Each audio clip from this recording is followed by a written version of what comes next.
Hello everyone, you're watching BCCI. My name is Rahul Sharma and I'm going to teach you mathematics.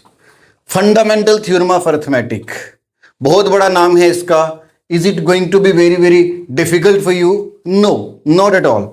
अगर आप इसको simple और easy language में पढ़ोगे तो ये आपकी क्लास 10th मैथमेटिक्स का I think one of the easiest topics रहेगा.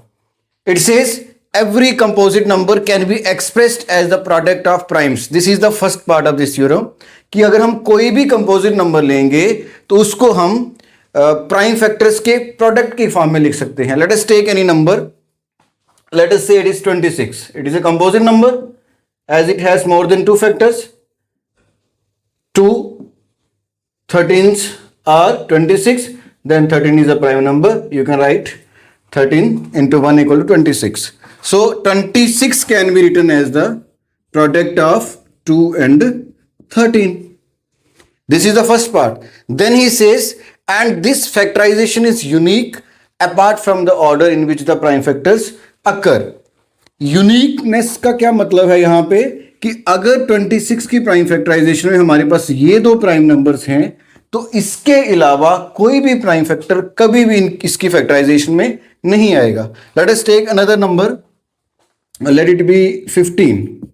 सो it can be written as 3 5 times 15 5 ones 5. So it is 15 equals 3 into 5. So again यहां पे अगर हमारे पास प्राइम फैक्टर्स 3 और 5 हैं तो यही रहेंगे हमेशा. आगे चल के आप देखोगे कि 5 की पावर 2 3 4 करोगे तो कौन से प्राइम फैक्टर्स आएंगे. That is one of the theorems of your first chapter. So then he says and this factorisation is unique apart from the order in which the prime factors occur. That means we can, if we wish, we can change the order of these numbers.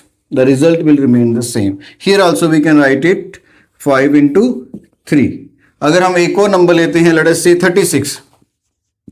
36 आ जाएगा 2 18 then 9 then 3 then again 3 ones. So this is 2 into 2 into 3 into 3. That can be written as 2 raised to power 2 into 3 raised to power 2. तो ये जो 36 की prime factorisation में हमारे पास prime factors हैं वो 2 और 3 ही हैं और हमेशा यही रहेंगे. But order can be changed. 3 into 2 into 2 raised to power 3 raised to power 2 into 2 raised to power 2. Even if you write it like this, the result will remain the same. So this was all about fundamental theorem of arithmetic.